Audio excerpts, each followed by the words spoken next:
Welcome to When Destiny Needs an Intervention, the podcast show. I am Dr. Shayna, Destiny Interventionist and your host. So many women will live a life well below her destiny, at times not recognizing the significant impact. As a champion for my sisters, I've said no more, not on my watch. This show is for the woman who has lived a life headed in the wrong direction and she's decided it's time to turn things around. Join me for an amazing journey with courageous women who are sharing their stories of triumph and survival in the upcoming anthology When Destiny Needs an Intervention. Buckle up, ladies. Let the journey begin. Welcome back to When Destiny Needs an Intervention. I am Dr. Shayna D. Lewis, your host, and with me today is Alicia McKenzie, one of the co-authors of this amazing project. Welcome, Alicia. Thank you. First of all, let me just say congratulations on being in this project. This is huge. Yes, very much. It's a really big deal. Well, we're going to jump in today. We're going to spill a little bit of tea, just a little bit. We don't want to give everything away. But when you think about the title of this book, When Destiny Needs an Intervention, what does that mean to you? For me, it meant a decision I needed to make in my life, which was, what is my purpose and why am I here? Life hit me in the gut. I had something happen and wasn't ready for it, wasn't prepared, and it just made me really reevaluate. And I just wanted to figure out why I was here and what my purpose was. When life hits you in the gut. Like, I think that is a moment that so many people can resonate with, because how many gut punches have many of us had in life that we weren't ready for, we weren't prepared for. So I love that you shared that. So let me ask you this, though. So what made now the right time for you to share your story as you're on your journey to your purpose? What made this the right time to do this? Opportunity. I have been doing, like, the pandemic hit. I have been working with you, and I had developed a really close friendship with a friend of mine. And I just, we were working on self-esteem. We were working on being fearless. We were working on loving yourself. We were working on figuring out your destiny. We were working on all these things. And then this opportunity came up, and it was a chance for me to actually put it into action.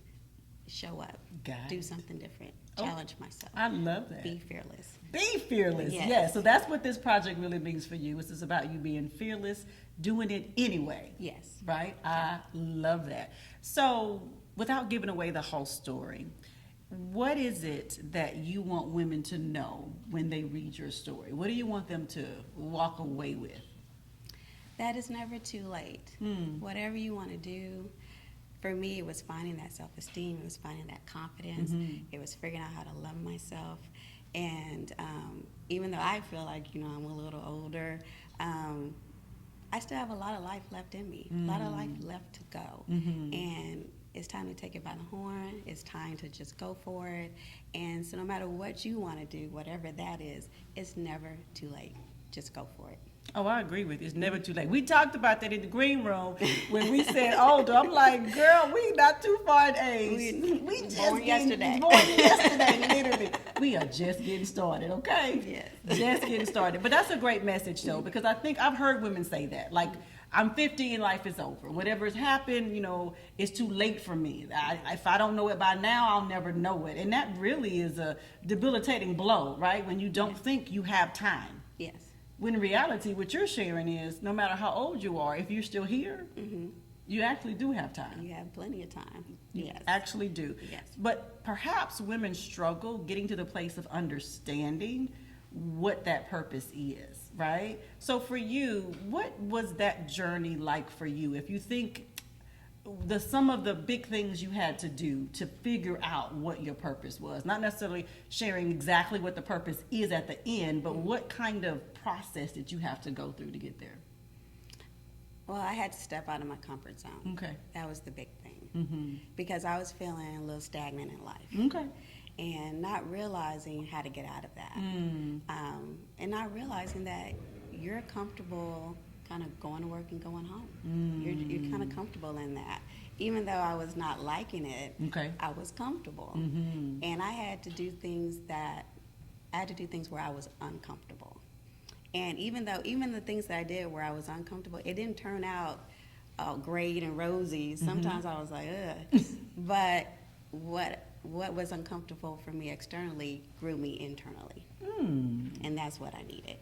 Got you. Yeah. So it's being uncomfortable on purpose. Yes. As opposed to maybe avoiding that. Yes. Which would be the easier thing to do. Yes. Like, that don't feel like that feel good, I don't want to do it. But instead, embracing that, going forward to that, and trying those things. And we were talking earlier how I was telling you how I would want to do things, I would sign up, and I wouldn't go. You know, all of these lists. Where's Alicia? I don't know. She's not here. Right. But this is different for you now, though, right? Yes. Yes. And actually going and doing and coming away, whether it was hard or easy, it grew me internally. It did. Yeah. It did. I love that. So that internal growth is absolutely a gift that you get to share with other women through your story. Yes. Sounds like. Yes. So this project, right? An anthology is a different kind of book project. It's not one that you do in isolation. You're not doing it alone. It's in community with other women. What has surprised you, perhaps, about this process or this project? Well, I felt like my story was a little personal, and there are other stories like divorce. People can relate to that. Weight issues, people can relate to that. I thought my story was a little personal. I didn't know if people were going to relate to it. Yeah. But in actually reading my story, editing, and just kind of going through it and getting the feedback, I realized that, you know, this is going to touch some people. And so I'm proud of that. Yes. And I'm just proud I did it. Yes. Yeah. Good for you. And sticking through something, not knowing exactly how it was going to end up, but it sounds like you were just in a space of trusting the process, perhaps. Yes. And the women involved and you, and it's been great. It's been a really great journey, and I feel like I've accomplished something that's pretty powerful. Yes, it is pretty powerful. So, I mean, the idea of becoming an author, because this is your first time having authored any story or book, is that right? Yes. So that's huge, Alicia. So yes, you've accomplished something really amazing in the face of all of the things you talked about that you've been working through all this time, and the fear and confidence and self-esteem. And what I know for sure, because, you know, I've worked with women for 20 years in my career, and being a woman, there's so many women who resonate with just that part of your story alone. Of being afraid, of not having confidence, or having low self-esteem, or struggling with, you know, who am I and why am I here? So it's such a common space to be in, and I'm super excited for you that you're in a space of sharing that, so that other women can see themselves in you and realize that, you know what, I can do it too. Yes, and it's definitely, I mean, it's still a work in progress. Yeah. But and this is in my book, but a family member told me, like, peace doesn't fall into your lap. You got to seek it out. So that's what I'm seeking it out every day. That's big. Peace don't fall in your lap. That's a t-shirt. Oh my gosh. That's a hashtag. That's all of those things. That is a powerful statement. It really is. You have to seek it. You have to create it. You have to work for it. You have to be intentional. It don't just happen all by itself. It doesn't. Doesn't. Don't we know? And so when you think about, you know, being in this space now, writing this book and sharing your story, I know that our stories are about us, but they're not really for us, right? We really are in a space of sharing it to help someone else. And so we talked earlier about, you know, wanting women to walk away with an idea, but I want you to think about one woman. Because there are going to be many that are going to read this story, but if we can just help one woman, what do you want her to put in her pocket, take with her everywhere she goes, so that no matter what happens, she always has this one nugget available to her? From reading your story, from hearing you, what's that one thing you want her to put in her purse? That she has everything she needs inside of her to succeed. You just have to believe it. Oh, that's good. Yeah. Everything she needs. And you know how many times we look for that outside of ourselves because we don't think we're enough. We don't think we're sufficient. We don't think we know enough. And we doubt ourselves so much. Yeah, I lived on external validation. And when I didn't get it, I was devastated a lot of times. Yes. It made me insecure. Uh-huh. And so you have to know who you are and whose you are. You have to just know that and walk in life and walk in your truth.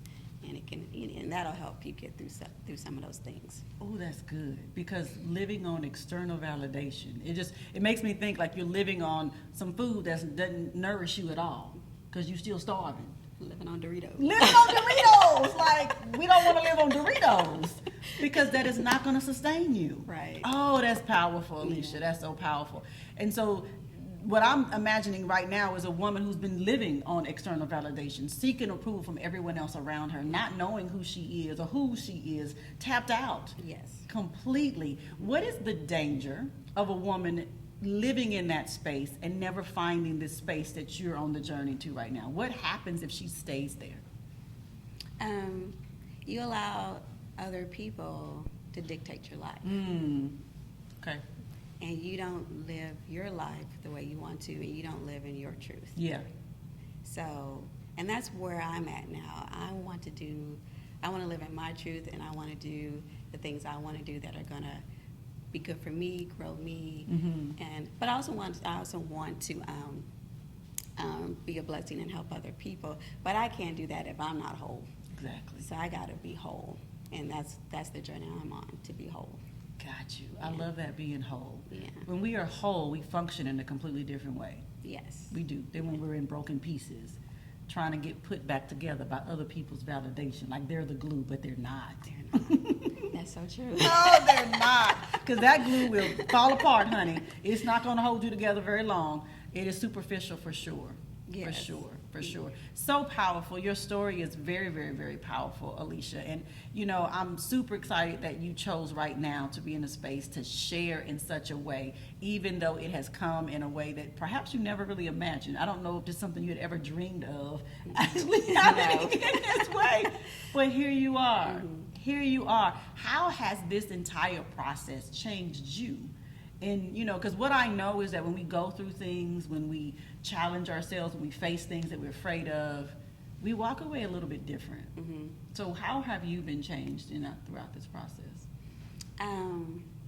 I've definitely gotten stronger, but I think now I have the confidence to do things. Okay. Not everything, but I'm not where I want to be, but I'm not where I used to be. Got it. So now when things come up, I'm like, okay, I want to do that. Whereas before it would be like, I want to do it, but I know I'm not going to do it. Now it's like, and also I've learned to finish things. Oh, I love that. I love that. So I started and I finished it. I love that. And I think that's the one big thing I've taken away from this process, is that if I start something, I'm going to finish it. Because when you finish it, no matter the result, you always have a sense of accomplishment. And that's important, that I decided to do something and I did it. Yes, that is powerful. You start it and you finish it. Yes. That's big, because how many of us sisters, I'm talking to us, have started a project,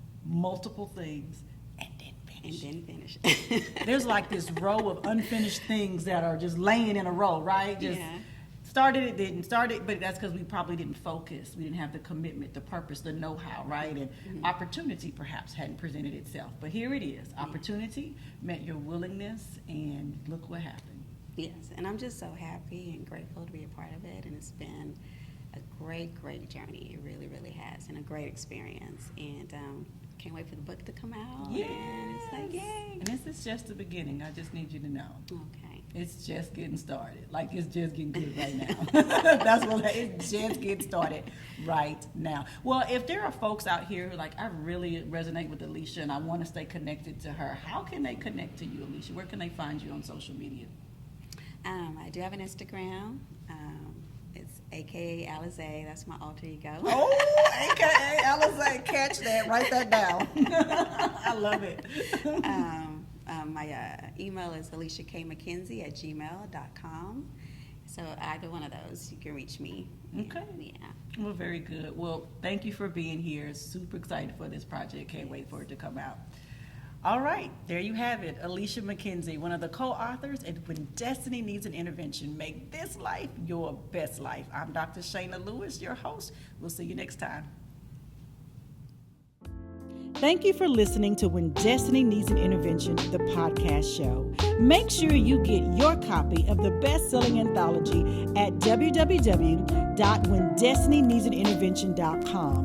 Grab your signed copy from your favorite co-author and grab one for a girlfriend too. Remember, your destiny awaits you.